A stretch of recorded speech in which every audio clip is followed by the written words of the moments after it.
Mi invitado de hoy es Chuck Fleischmann, presidente de la comunidad Juido en Paraguay y empresario peruano exitoso. Chuck, hace 30 y algo años estás en Paraguay.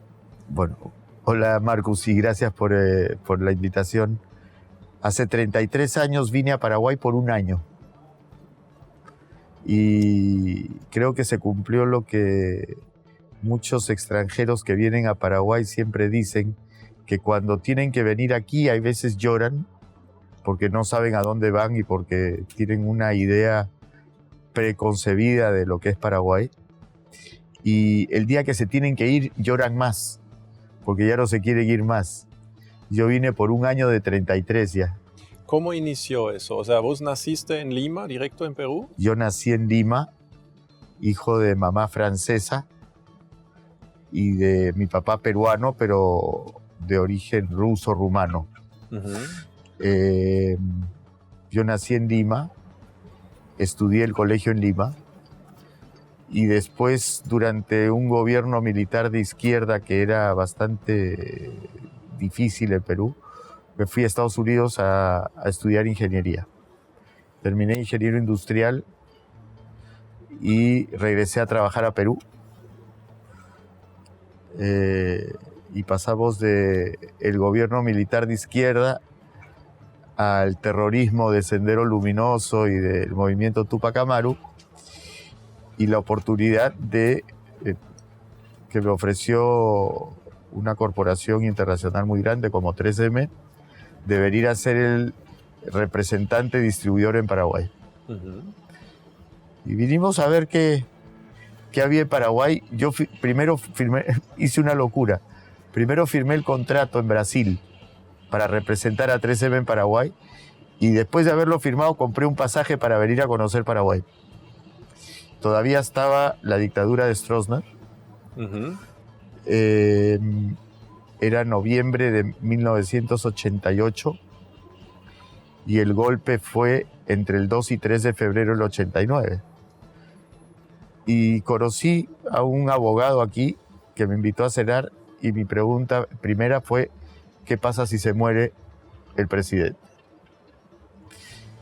Y me dio una respuesta clarísima. Si viene el general Rodríguez no pasa nada, y si viene el cuatrinomio, que era un grupo de ministros que manejaban durante la época de Stroessner, tenemos que salir todos corriendo de aquí.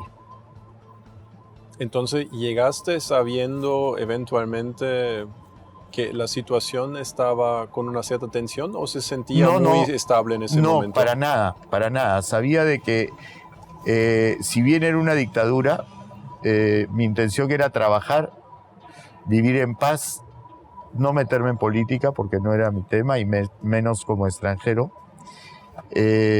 Venía de un país con una hiperinflación brutal, y aquí la estabilidad de la moneda, desde que yo me recuerdo, la moneda y la economía es muy estable. Habían en Paraguay 3,5 millones de personas, hoy hay casi 8. Y vine a conocer y vi un lugar verde. Lima es una ciudad gris, donde no llueve nunca. Verde, tranquilo, mucho calor. Era noviembre. En enero vine con mi esposa y mis hijos a que conozcan, a ver si les gustaba. Le gustó a mi esposa, entonces alquilamos una casa en enero. ¿Y 3M ya estaba o 3M, iniciaste de cero acá? No, 3M no estaba. Habían productos que venían de Brasil, pero Paraguay tiene una característica. Paraguay, tú sabes que en esa época, si bien ahora un poco también, las dos economías grandes que están arriba y abajo de Paraguay, Brasil y Argentina, son muy, muy grandes comparadas con Paraguay. Pero también han tenido una historia de controles económicos, tipos de cambio oficial, economía controlada, control de cambio, no se podía sacar dólares, etc. Entonces, una característica que tenía Paraguay que yo notaba siempre es de que no había ninguna lealtad de marca. Cuando podías irte con $1 a Brasil y comprar ketchup de una marca, lo traías de Brasil. Y si no, lo traías de Argentina. Pero no habían industrias acá. Entonces 3M venía por la frontera, pero no estaba establecido. Y yo era el distribuidor más grande que 3M Perú tenía en Perú. Entonces, ante la situación económico-política, vimos la oportunidad de venir a abrir una punta de lanza y por un año para ver qué pasa. ¿Pero vinieron a Asunción o a Ciudad del Este en ese momento? No, Asunción. Asunción. Siempre Asunción. Asunción era otra cosa, no era lo que es hoy. Habían 3 cines, habían 4 restaurantes. Y cuando llegaba el fin de semana, mi esposa y yo llorábamos para que sea lunes y poder ir a trabajar otra vez porque no había nada que hacer. Y yo nunca pensé que iba a haber la Asunción que estamos viendo hoy. Nunca me imaginé que iba a evolucionar de la forma que ha evolucionado hasta ahora. ¿Y cómo evolucionó tu camino empresarial en Paraguay? Mira, yo empecé con 3M, es una línea muy, muy grande. Después 3M decidió venir acá a ver el mercado, pero nosotros nos quedamos con una división que había sido una división importante de 3M, que era equipos de oficina, que luego se convirtió, cambió de marca, se volvió Lanier, fotocopiadoras. Y empezamos de a uno. O sea, yo vine con $50.000 a Paraguay y empezamos de a uno, y teniendo que los primeros equipos vendérselos a amigos, financiados a lo que sea, para que conozcan la marca. La gente preguntaba quién era mi padrino, quién era mi socio local, y no había. O sea, empezamos de cero, solos, manteniendo siempre una línea de ética, de moral, de servicio, que faltaba mucho, porque aquí se vendía, pero el servicio no era bueno. Y vendiéndole a librerías una maquinita y otra maquinita. Y si bien tenía el negocio en Perú, que era con lo que yo podía vivir bien, porque la verdad es que no vivíamos bien, comenzamos de cero. Compramos una empresa que era distribuidor de IBM. Es anecdótico. Compramos todo el stock para pagar un año después. Y 4 meses después salieron todos los modelos nuevos, entonces el stock ya no valía nada. Tuvimos que recuperarnos de atrás, ¿no? O sea, la pérdida, terminamos pagando todo. ¿Y en esa época lo de IBM ya era un negocio muy enfocado en la frontera? Como hoy. Yo nunca trabajé frontera. ¿Nada? Nunca trabajé frontera. Todo mi negocio lo desarrollé el 90% con empresas privadas locales. Tampoco con el gobierno. Con el gobierno alguna que otra licitación, porque un tiempo después Lanier fue comprado por Rico Corporation, y nosotros empezamos a trabajar consultoría y asesorar al nivel empresarial, y con eso despegamos. No había leasing en Paraguay. Empezamos a hacer leasing directamente nosotros. ¿De fotocopiadoras? De impresoras y fotocopiadoras. O sea, ¿lo tenían antes de los vehículos?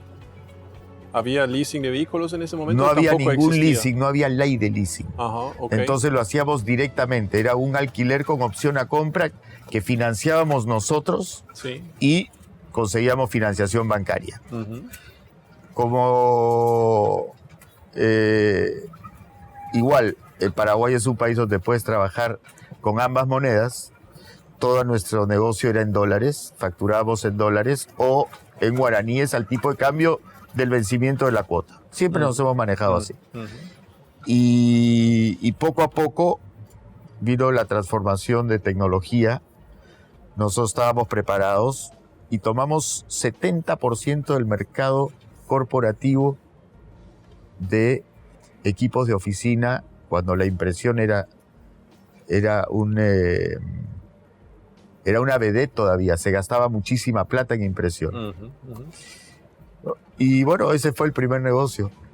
Siempre estuviste muy enfocado en tecnología, ¿no? O sea, siempre me gustó mucho la tecnología, me encanta la tecnología. Sí. ¿En qué diferentes rubros o en qué diferentes empresas? Bueno, después de unos años tuvimos errores, cometimos errores, hicimos negocios que no nos fueron bien. ¿Por ejemplo? Por ejemplo,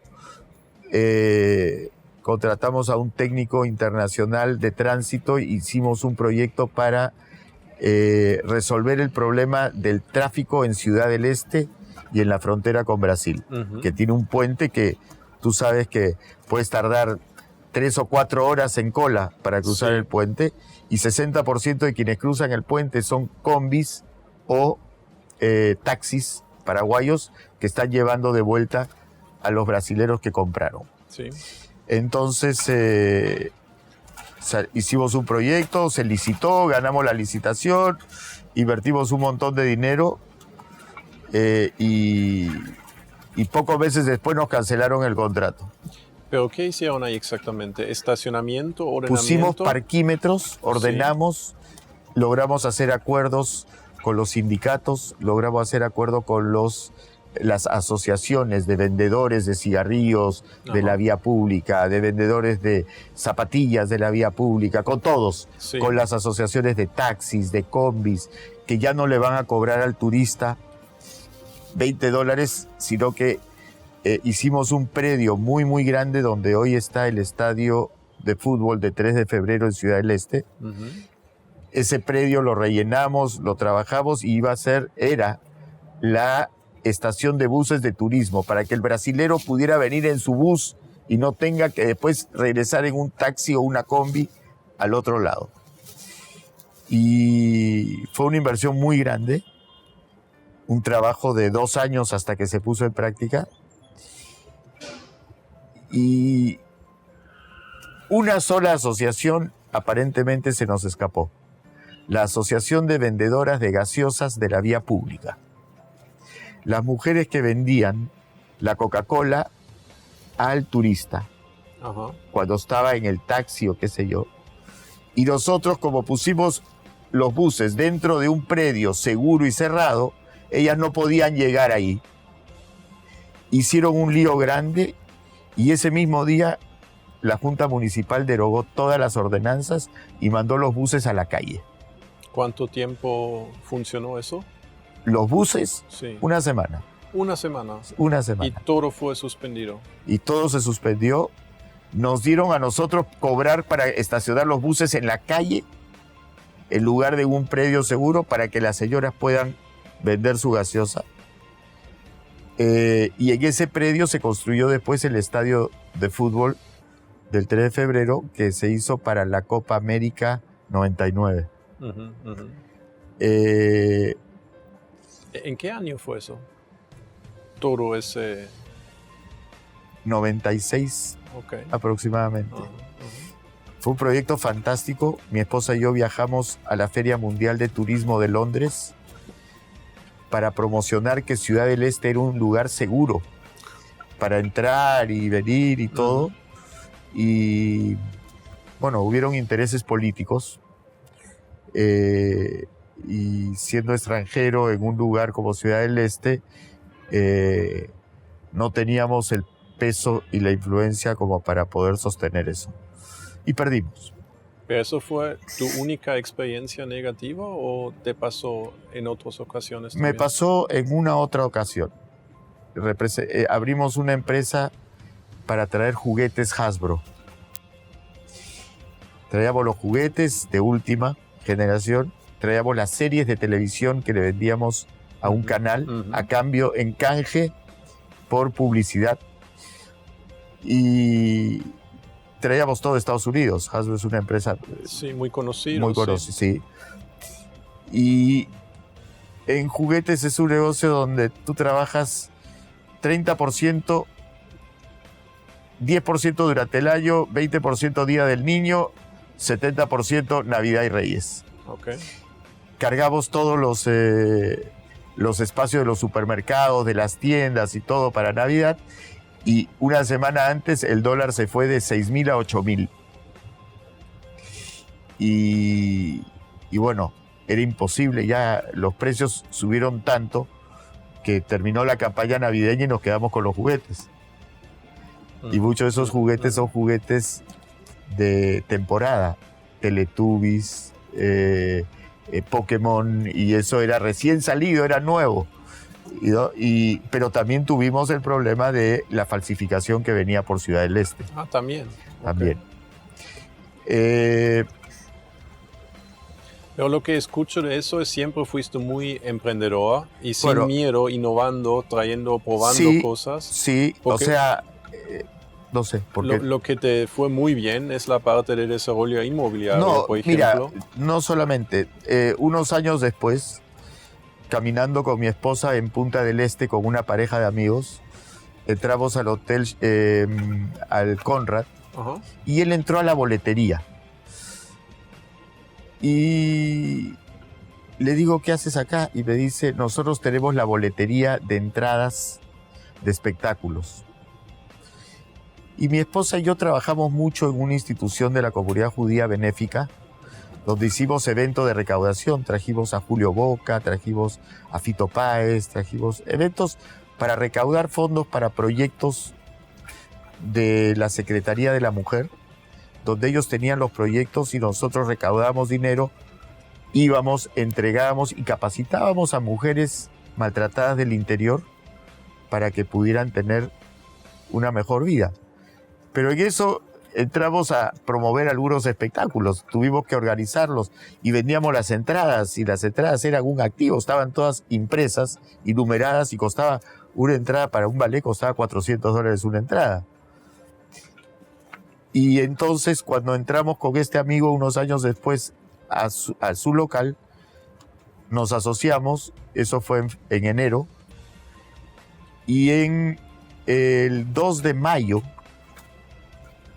vendimos la primera entrada cuando hicimos Red UTS, que es la empresa que maneja la venta de entradas de espectáculos y de fútbol, que es lo que sería en Estados Unidos Ticketmaster. Sí. ¿No? Nos fue muy bien. La gente se fue acostumbrando, hicimos espectáculos maravillosos, Cirque du Soleil, Paul McCartney, no sé, Madonna, todo lo que llegó a Paraguay lo manejamos nosotros. Después, por un tema de nuestra comunidad y de una reorganización que queríamos hacer aquí, conocí al director ejecutivo de una entidad judía internacional que se llama el American Joint Distribution Committee. Él era director ejecutivo para Latinoamérica. Me ayudaron mucho asesorando a la comunidad y nos hicimos muy amigos, y unos años después él salió de trabajar ahí y nos asociamos, y hoy es mi socio en el área inmobiliaria. En Paraguay Development. En Paraguay Development. Alejandro Klatnier. Sí. Y es un tipo brillante, él maneja la sociedad, pero como quien dice, y como él dice siempre, yo soy la pata local, porque a través de los años, manteniéndome muy, muy dentro de las normas y de la ley, sabiendo de que hay inconsistencias jurídicas o que mucha gente no respeta las normas legales, nosotros respetamos siempre, siempre. Siempre pagamos los impuestos, nunca trabajamos en negro. Yo pienso que en un país donde el IVA es 10% y el impuesto a la renta es 15%, después de repartir, es una tontería pensar en cómo no pagar impuestos, y nosotros los empresarios, nuestra cabeza piensa más en cómo producir que en cómo evadir. Entonces, cuando el régimen tributario es bajo, puedes dedicarle tu cabeza a producir.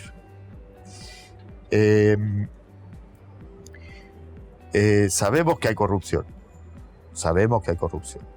pero son las reglas del juego.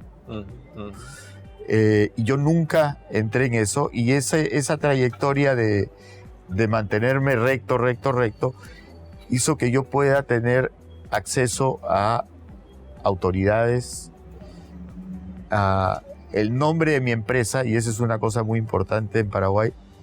A la gente le gusta en Paraguay saber con quién hace negocios. Yo había puesto un nombre comercial que estaba registrado por otra empresa y vino la gente de Bierman Publicidad y me dijo: hay que cambiar el nombre, te sugiero que pongas tu nombre. Y entonces mi empresa se llamaba J. Fleischmann y compañía. Ajá. Y somos la única familia Fleischmann en Paraguay. Entonces, a través del marketing, la publicidad, los negocios, de cumplir con los clientes, de tener una cartera importante de clientes, bancos, etc., el nombre ganó prestigio y nos ocupamos de cuidarlo siempre.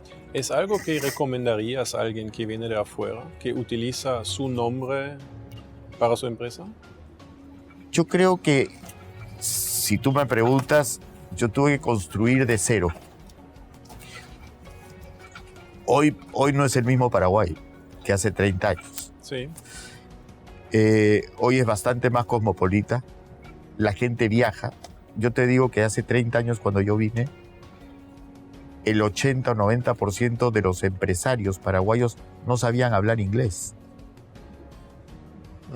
O sea, era muy cerrado Paraguay. Entonces, pero hoy en día no. Entonces, hoy en día yo te diría que si alguien quiere venir de afuera, lo que tiene que tener es una buena pata local. ¿Todavía hoy es necesario o ayuda Más mucho? que nunca. Ok.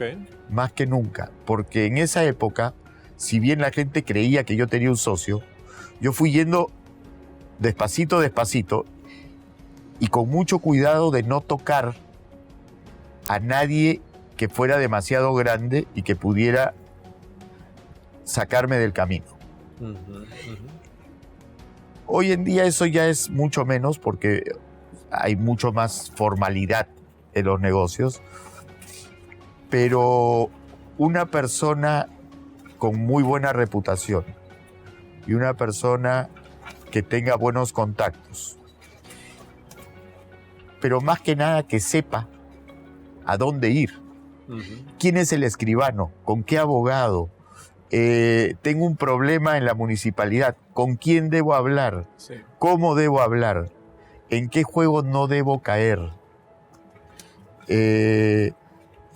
Eso es lo que una pata local hace. O sea, yo a mi socio le digo, hay una serie americana que usaba la palabra fixer, el que arregla. Sí. ¿No? Bueno, la pata local es el fixer de cualquier emprendimiento que venga. Te vas a encontrar con necesidades de permisos ambientales, con necesidades de aduana, con necesidades jurídicas, con asesores tributarios, con formas. Después te voy a contar un ejemplo de lo que es el área inmobiliaria.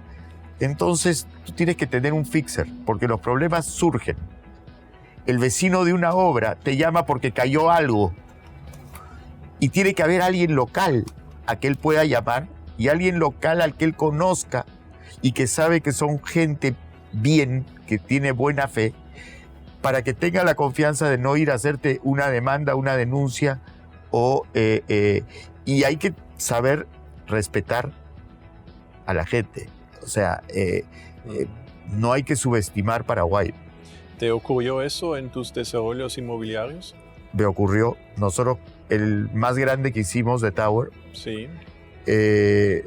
nos tocó una vecina que no quería que sea un edificio en el eje habitacional número 1 de Asunción. Y no quería bajo ningún motivo. Y era una persona que, si bien trabaja en temas cuestionados, tenía mucho acceso a altas autoridades. Y trató por todos los medios posibles de pararnos la obra. Por todos los medios. Iba a denunciarnos a la municipalidad que en su casa hay daños. Cuando íbamos a la casa a querer reparar, no nos dejaban entrar. Entonces, teníamos que saber, y esa es la pata local, que tiene que ir un escribano a labrar un acta que no te dejaron entrar. Ujú. Cuando terminamos o cuando llegamos al 70, teníamos un alto así de actas. Y ella en un momento se fue a la justicia para poner un stop a la obra. A una obra aprobada. Una obra que cumplía con absolutamente todas las ordenanzas. Sí. Alguien encontró algo tan curioso como esto. La ordenanza municipal dice que tu coeficiente de edificabilidad es 10.5. Sí. Pero no dice que es desde el nivel de la vereda. Entonces ella quería decir que los subsuelos Contaban. había que adicionar que contaban y que por ende se había violado la ordenanza. Pero en ese caso hubiera tenido que parar todas las obras de Asunción. Y fue una amenaza fuerte, porque si vas al Poder Judicial, tú sabes que las cosas pueden tardar no sabes cuánto. Ujú, ujú. Y me tocó acercarme al presidente de la República, que él, el día que subió al gobierno, al día siguiente hizo un desayuno donde dijo, vengan los inversores a Paraguay, y si alguien maltrata a un inversor, yo quiero ser el departamento de reclamos. Excelente. Y yo le tomé la palabra al presidente Cartes. Pedí una audiencia y me fui con una maqueta, le dije, esto me pasa. Y me dijo, tienes nuestro respaldo, no te preocupes. El tema era el siguiente, yo tengo 14 socios argentinos que son inversores, que viven en Buenos Aires. Y este país necesita la inversión. Y no se puede por una persona dañar todo un proyecto de país. Y si se lograba parar esa obra, iba yo a tener que exigir que se paren todas las obras que no cumplían con esa ordenanza, y eso al día siguiente iba a estar en todos los diarios de la Argentina, que es, digamos, hoy en día uno de los principales inversores en el Paraguay. Entonces, no prosperó el deseo de esta señora. Siguió pataleando, pero ya tenía 70% del edificio arriba. Finalmente, cuando quisimos y pudimos entrar a la casa, las reparaciones teníamos seguro. Y esa es otra cosa que sí, hay veces los locales no tienen seguro, y ahí viene alguien que sepa. Teníamos seguro y toda la reparación del seguro estaba a cargo, de la casa estaba a cargo del seguro. Y no tuvimos ningún problema más. Y terminó. Pero si eso hubiera llegado a la justicia, Puede tardar mucho tiempo, ¿no? no tenemos la menor idea. Entonces, ¿cómo ves la seguridad jurídica en el país? Las leyes existen, pero no se respetan en todos los casos. Una vez un abogado importante me dijo una cosa simpática. Me dijo, aquí cuesta ganar un juicio aunque seas tú el ganador. Entonces te diría, mejor hacer las cosas bien, tener una buena pata local que conozca cómo evitar la parte jurídica, cumplir con todas las normas porque se puede hacer negocios, se puede ganar dinero, se puede construir siendo 100% legal. Tú lo sabes, yo lo sé. Sí. Y te diría, como una vez me dijo mi socio, me decía, una cosa es que la seguridad jurídica, desde cómo está hecha la legislación, y otra cosa es la seguridad jurídica de cómo te pueden cambiar las leyes de un día para otro. Nosotros tenemos seguridad jurídica porque las leyes no cambian todos los días. Lo que no tenemos es una buena ejecución de la ley. Entonces, para mí, hay seguridad jurídica porque sé cuáles son las leyes. Y sé también que es difícil que la justicia sea imparcial. Pero entonces yo sé cuál es mi marco de trabajo. Yo sé que así son las cosas. En otros países de la región, el problema es que la ley te cambia todos los días. ¿Pero mejoró eso en los últimos 30 años o lo percibes igual? No, mejoró muchísimo. Hace 30 años tú tenías que pagar 30% impuesto a la renta, 35%, y nadie pagaba nada. Hoy en día, yo te diría que todo el área formal de lo que es Asunción y las principales ciudades se expide factura para todo. Sí. Cualquier joven pide una pizza a la casa y le traen la factura con el RUC. O sea, y eso es debido a que la legislación hace que el impuesto sea bajo, entonces, y que puedas deducirlo, entonces exiges que todo el mundo pague el IVA. Y se amplió la base impositiva. Pero desde el punto de vista jurídico ha mejorado mucho. Antes tú ibas al banco a pedir un préstamo y llevabas 6 cheques y no firmabas nada, era todo negro. Hoy no. Hoy hay control de cambio, control de todo, hay auditorías. Ya no hay un gobierno electrónico, donde antes era, lo llamo a mi amigo que está en tal sitio y sacamos el documento. No es así. Eso de mucho control y mucho gobierno electrónico suena como una buena cosa, pero falta integrar más personas, ¿no?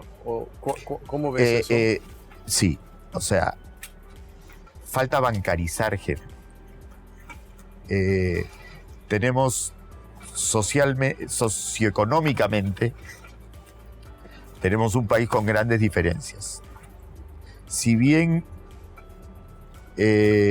pobreza extrema, no sé, por lo menos hay que ir a la zona muy rural para ver, pero este es un país rico en ganadería, en agricultura, entonces hambre difícil. El que tiene ganas de trabajar, yo creo que puede trabajar. Si hoy venías a Paraguay comparando, ¿qué harías diferente? ¿Te arrepentís de cosas o qué aprendiste? En primer lugar, te voy a decir que no me arrepiento de haber venido acá para nada. Sí. Yo soy peruano, pero yo digo que soy peruguayo, porque me siento paraguayo. Tengo una hija, la menor es paraguaya, tengo 3 nietos paraguayos, y aquí en nuestra casa. Y voy a defender este país porque lo quiero y porque lo más lindo que tiene es su gente. Uh-huh. ¿Qué haría diferente?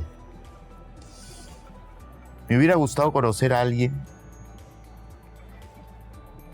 a quien le tuviera confianza o que tuviera una reputación y que me hubiera podido ayudar a saltar un montón de etapas y a evitar un montón de estrelladas, de caerme de cara en algunas cosas.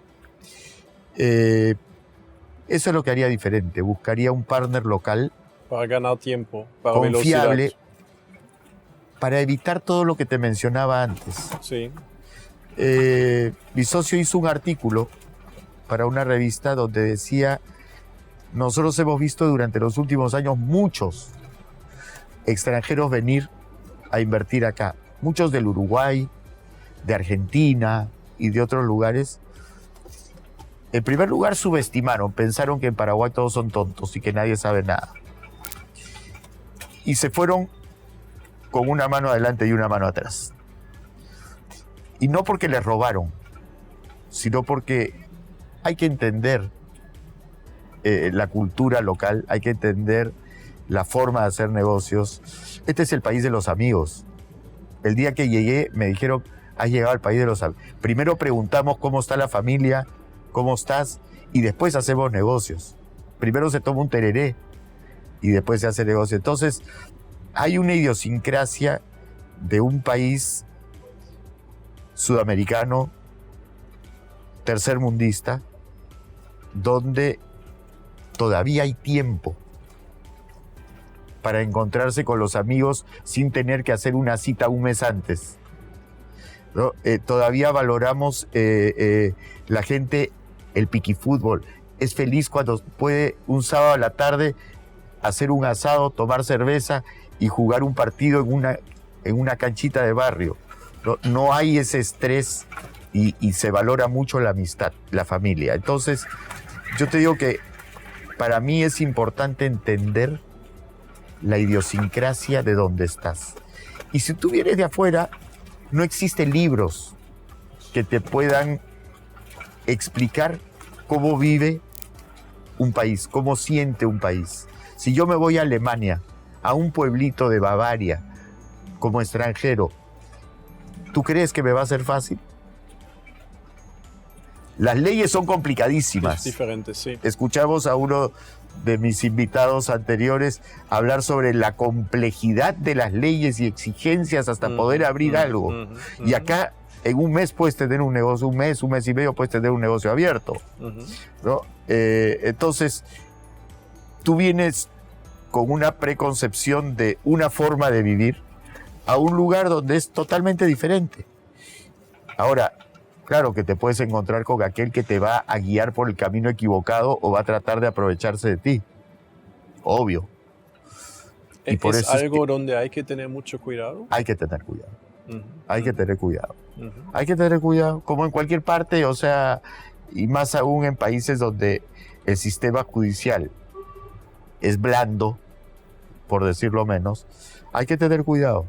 ¿Dónde invertirías hoy en Paraguay? ¿O dónde inviertes hoy en Paraguay? Bueno, nosotros en el rubro inmobiliario sí. Hemos hecho varios edificios de departamentos, desde apart hotel hasta apartamentos de alta gama. Hoy estamos haciendo 2 torres que se llama The Forest, que es para familia, porque está dentro de un predio grande con jardín. Y estamos, dentro de un año y un poquito más, vamos a terminar The Top, que es un edificio de oficinas. ¿Dónde invertiría en Paraguay? Es una buena pregunta. O sea, yo creo que es la pregunta del millón para el mundo entero en este momento, ¿no? Los bancos no pagan nada. Pero yo creo que Paraguay va a seguir creciendo porque es una economía estable, porque tiene un empresariado interesante en lo que es agricultura y ganadería, y el mundo, pase lo que pase, necesita comer. ¿Invertís en agricultura? No conozco el rubro, la verdad que no. ¿En tecnología sigues invirtiendo? Algo. Sí. Algo estoy en tecnología. ¿Nos puedes contar un poco de eso? Todavía no puedo. Es un proyecto, un proyecto nuevo. Todavía no puedo, sí. Ya. Pero es un lugar donde se vive bien. Paraguay es un lugar donde se vive bien, donde se vive tranquilo. Yo te comenté antes de la entrevista, yo tengo la suerte de poder tener un Porsche. Acaba de llegar un Porsche Taycan eléctrico. Ajá. Y salvo 2 barrios que todos saben que no se puede ir, a mí no me da miedo pinchar una cubierta a medianoche en ningún barrio, que es algo que no se puede decir o se puede decir de pocos lugares en el mundo. Yo te decía antes, en Asunción hay una mansión y un ranchito al lado, una casita humilde, y conviven en paz y armonía, de forma digna, ¿no? Y la felicidad no está dada por el tamaño de la casa. La felicidad está dada por los amigos, por el entorno, por la tranquilidad, por la música. Entonces, es un lugar muy especial para venir, porque uno trabaja, quiere ganar dinero, pero también quiere vivir bien. ¿Y cuál área de Paraguay ves con más potencial de crecimiento? Mira, yo soy de Asunción y yo vivo en Asunción. Las experiencias que tuve en Ciudad del Este no fueron muy agradables, entonces no te voy a decir el este. Sé que Encarnación está muy fuerte, pero ahora hay un área nueva, totalmente inexplorada, que es el corredor bioceánico. que es la ruta que va a unir a través del Chaco el Océano Atlántico con el Océano Pacífico y que va a permitir a la agricultura brasilera, a la ganadería del sur de Brasil, a la ganadería del sur de Brasil, a la agricultura y ganadería del Paraguay, cruzar vía Argentina hasta los puertos de Chile y conectarse con el oriente de forma mucho más rápida. Ujú. Yo creo que esa ruta es una ruta de pioneros. ¿Lo ves muy clave para el país, para el futuro? Sí, yo lo veo clave porque yo creo que eso va a ser, me lo imagino como en Australia, esos convoys de camiones que cruzan el desierto. Bueno, acá va a ser, y mucho más aún, porque yo no creo que nunca más vamos a regresar a los precios del flete internacional que teníamos hace un par de años. Ujú. Entonces, reducir el tiempo por una ruta que va en línea recta de un lado del mapa al otro, toda esa ruta va a tener que poblarse. Se va a eventualmente poblar. Y hoy no hay nada. Ujú. Nada. Ujú. Estamos hablando a largo plazo, Sí, sí, sí. ¿no? A corto plazo, no sé, el otro día hablaba con un especialista y me decía, Asunción está creciendo hacia el norte. O sea, Roque Alonso, hacia la zona de Chacoí, Sí. ¿no? Acá hay que entender una cosa, o sea, somos 1.200.000, 1.600.000 y unimos todas las ciudades cercanas a Asunción. Y todavía no está desarrollado el concepto del crédito inmobiliario. Ujú. Hay mucha gente que no tiene casa propia, Sí. mucha gente. Ujú. Hay hipotecas, hay intereses bajos, pero la gente tiene miedo aparentemente o le falta educación en ese sentido para entender que una casa hipotecada se puede vender. Y no es que si dejas de pagar pierdes todo, ¿no? Ujú. Entonces, hay mucho para crecer. Hay muchas oficinas, muchísimas oficinas que funcionan en casas, Sí, ineficientes. Tú lo sabes. sí, sí. Yo creo que hay muchas oportunidades. ¿Cómo ves el mercado inmobiliario en general de aquí en adelante? Yo creo que, mira, Paraguay tiene una característica muy singular con respecto, por ejemplo, a un país similar que es Uruguay. En Paraguay la población hace 30 años era igual que la de Uruguay y hoy es el doble. O sea, tenemos una pirámide con una base de gente joven enorme. Pero la gente de 35, 40 ya era bastante grande, ya es bastante grande comparado con lo que era hace 30 años. Y dentro de 10, 15 años, esa gente va a querer irse a vivir en un departamento, va a querer salir de la casa. Yo creo que cada vez el departamento va a ser una solución más fácil, menos complicada, especialmente porque empieza a haber falta de mano de obra para la pileta, para el piletero, para el jardinero. Entonces, cada vez la gente va a ir a utilizar más los departamentos. Sin embargo, sigue siendo un lugar donde la gente joven prefiere vivir en una casa, ¿no? El local. ¿Qué rendimiento ves para un inversionista si compra un departamento? ¿Qué puede esperar? No quiero hacer futurología. Hay gente muy responsable diciendo cifras, pero yo creo que un departamento bien ubicado de por sí va a generar una plusvalía en el futuro no lejano, y más o menos un 6% neto, porque los impuestos son muy, muy bajos. Yo creo que se puede lograr un 5 o 6%, sí. Y si el departamento, hay dos tipos de departamento. Hay el departamento del barrio y hay el departamento de la avenida. Y yo creo que el departamento de la avenida va a subir su propio valor a medida que haya menos departamentos. ¿Ves los precios de los inmuebles subiendo Han con subido. baja tasa de interés? Han subido. Sí. Han subido últimamente, tengo entendido que han subido. Nosotros no trabajamos con bancos. Nosotros trabajamos con inversión privada, pero los precios están subiendo y los precios de alquileres están subiendo. Ujú. ¿Y eso crees que va a seguir así o depende de la tasa de interés? ¿Hay una correlación ahí? Como en otros países se veía, los precios de los inmuebles dispararon hacia arriba con una tasa cerca del cero. ¿Es algo que nos espera aquí que podría pasar? No creo.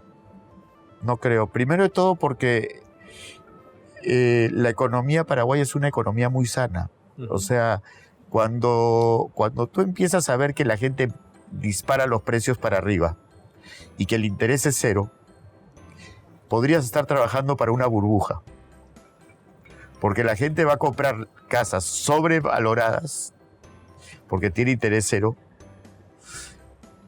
Y el día de mañana, cuando las quiera vender, no le van a pagar lo que pagaron por ellas, o van a, aunque el interés sea cero, están pagándole el interés al vendedor de la casa. Ujú, ujú. Paraguay es muy sano en ese sentido. Yo creo que casi nadie de los desarrolladores inmobiliarios trabaja con financiación bancaria y casi nadie o muy poca gente compra con hipoteca o con financiación bancaria. La gente, por lo menos en el caso nuestro, nuestros clientes compran y pagan durante 36 meses y en algunos casos de propietarios alquilamos con opción a compra a 5 años o cosas así, pero no es a través de transacciones bancarias. Ojalá hubieran más, porque la tasa de interés no es alta. Sí, sí. Pero tampoco no creo que haya, o sea, para que tenga que subir el precio tiene que haber más demanda que oferta. Y hoy en día hay mucha construcción y hay demanda, Sí. pero no está la demanda no supera a la oferta. ¿Tienen otro proyecto nuevo? Tenemos un proyecto nuevo sobre la avenida Santa Teresa, Ah, ok. de departamentos chicos, de Avenue, Ujú. que es un edificio con departamentos pequeños, Sí. residencial, y seguimos vendiendo. Ujú. Ya está en venta. Ya hemos vendido un Ujú. 25% del Buenísimo, edificio. buenísimo. Nosotros generalmente hacemos una preventa dentro de un entorno cercano. Después hacemos una preventa más ampliada y después comenzamos la obra unos 6 meses después, una cosa así. Ujú, ujú. ¿Cómo ves el costo de construcción hoy en día con toda esa inflación y los impactos del momento? ¿Es algo calculable? Eres duro para preguntar tú. No. No. ¿Es algo calculable o hay mucha incertidumbre ahí? Mira, siempre China fue proveedor importante.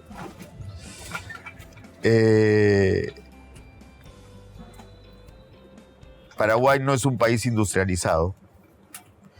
Entonces, los fletes chinos, los fletes del Oriente en general, han hecho cosas muy extrañas.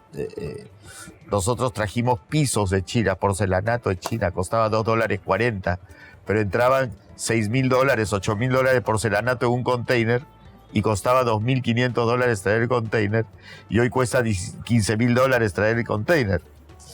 Entonces, eso prácticamente hace que los precios se vuelvan locos. Pero por otro lado tenemos a Brasil al lado. ¿Tiene buenos productos Brasil? Brasil tiene buenos productos. Ujú. Está la demanda en Brasil está muy, o sea, están produciendo mucho porque el flete es muy, si bien eran más caros que China, con esta diferencia está beneficiando a la industria brasilera. Pero también yo creo que está haciendo que la industria paraguaya ¿Se está desarrollando? Se está desarrollando. De a poco se está desarrollando. Hay inversión. Hay una nueva planta cementera que se está haciendo. Hay bastante inversión privada que se da a pesar de todas las inseguridades jurídicas y todo, porque se conocen las reglas del juego. Y yo creo que eso es lo más importante. Entonces, hay laboratorios, hay mucha inversión privada de ese tipo y yo creo que va a seguir. Pero el costo de construcción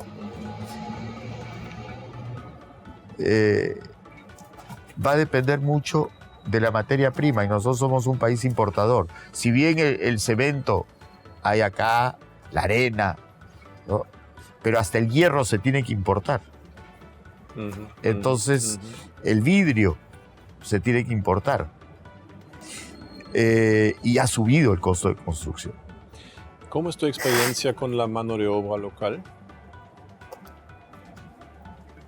Otro de los requisitos indispensables, creo yo, para invertir en Paraguay es saber de que escasea mucho la mano de obra calificada. El nivel de competencias de la gente que se presenta a trabajar no alcanza lo que uno quisiera. La rotación es alta, hay más demanda de trabajo que oferta. ¿Hay más demanda que oferta?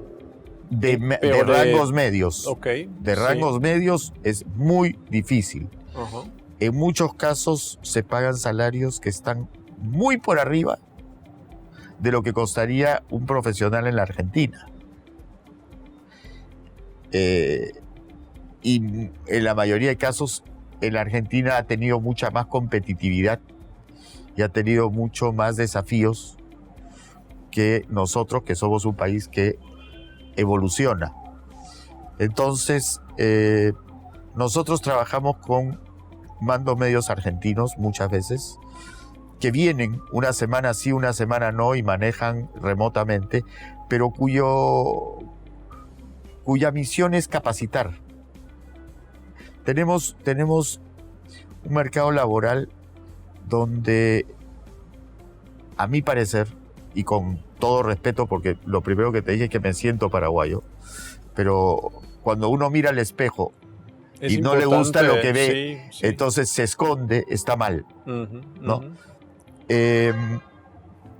Hemos caído en una cultura del error.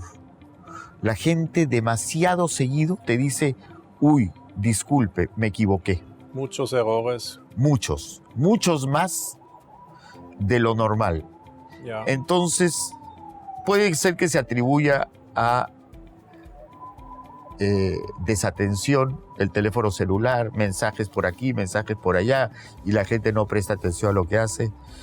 La calidad de la educación pública es muy mala, es una tarea que tiene que comenzar desde los profesores de escuela. Pero es algo triste, ¿no? Que tienen que traer personas de afuera para ese tipo de cargos. Es muy triste. Es muy triste. Cada vez hay más, pero el costo de capacitar y de preparar a la gente, sí, o de rotación de gente hasta que encuentras a la persona adecuada. Tú llamas a empresas de selección de personal y le dices, necesito a alguien que me administre un hotel, y te mandan a una persona que era administrador de una empresa de repuestos de vehículos, que no tiene, porque porque son rubros en los que recién están apareciendo en Paraguay. ¿No? Mismo en la construcción. Hay mucha rotación de personal, los estándares de calidad todavía no están a la altura de lo que uno necesitaría. Pero eso hay que mirarlo desde dos lados. Uno puede mirarlo desde el vaso medio lleno o el vaso medio vacío. Lo puedes mirar desde el lado de qué tal problema que tenemos, o lo puedes mirar del lado de qué tal oportunidad que tenemos. Porque yo te digo por experiencia, en la empresa nuestra, 180 personas, el mejor servicio técnico que tenía el país, o que tiene el país en su rubro, y calificaciones ISO 9000 como proveedor, pero con mucha dedicación a la gente. Hay que explicar, enseñar y dedicarle mucho tiempo, ¿no? Hay que explicar, enseñar, dedicarle mucho tiempo, Sí. y saber que no es solamente el dinero lo que mantiene a la persona trabajando en la empresa. Hay que darle empowerment, hay que hacerla sentir que sabe, que sus ideas se escuchan, que tiene valor el ser humano, o sea, la familia de vuelta. Y yo creo que lo que se logra, la lealtad, se consigue a través de la relación humana. En este país todavía no somos un ID number. Entonces, cuando tú le llamas a alguien por su nombre, cuando le das una palmada en el hombro, vale muchas veces más que un salario un poco más alto. Y gente que se ha ido de nuestra empresa por un salario más alto, por una promesa de una comisión más alta, se arrepienten. Meses después viene y nos vuelve a tocar la puerta. Porque mi persona, o sea, mi manera de pensar es de que todos merecemos el mismo respeto. El pobre, el rico, el educado o el no educado. Somos todos seres humanos, debemos ser tratados con dignidad y con respeto. Y yo creo que en este país especialmente la gente aprecia eso, aprecia el respeto a la persona, el respeto a los derechos, el defender lo que es justo y lo que no es justo, ¿no? Y es muy solidaria con eso, porque mira, mi experiencia es en Ciudad del Este. Yo me hice muy amigo de los dos líderes sindicales de los taxistas y los combistas, que son lo más fuerte sindicalmente que hay allá. Los que cerraban el puente eran mis amigos y tomábamos cerveza juntos, con un respeto mutuo. Yo creo que si queremos trabajar en Paraguay y que la gente se desarrolle, hay que invertir mucho en capacitación, pero hay que invertir también en dignificar a la persona, porque nadie es más inteligente que otro así. O sea, no hay pueblo inteligente y pueblo no inteligente. Hay individuo un poco más despierto que tiene más capacidades para una cosa que para otra cosa. Pero cuando nosotros sabemos cuáles son las capacidades de una persona y le motivamos para que las lleve adelante, ahí es donde ves surgir magia.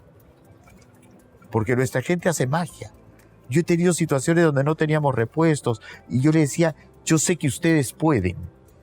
Y 2 horas después habían resuelto el problema, ¿no? Y la otra actitud es, resuelvan este problema. No tenemos herramientas, ¿no? Pero cuando le dan la motivación, entonces se las va a ingeniar, porque aquí te van a reparar el motor de un auto con un clip para papel. Entonces, yo creo que sí, es un problema los mandos medios, muy grave problema, porque no hay suficientes. Pero yo creo que la tarea del empresario sería, si los va a traer de afuera, que los traiga con la intención de capacitar y de no ser amarrete, tacaño con el conocimiento. El conocimiento hay que... El día que todos puedan tener buena educación, buena salud y un hogar tranquilo y buena alimentación, ese día todos vamos a poder dormir con la puerta abierta. Y esta economía tiene mucho camino que recorrer con gente joven. Entonces, yo le veo a Paraguay futuro. Mis 3 hijos decidieron quedarse a vivir en Paraguay. Ninguno quiso irse. Y yo tengo todas mis cosas en Paraguay. Yo invierto en Paraguay, yo creo en Paraguay. Gracias, Chuck, por tu perspectiva. Gracias a ti.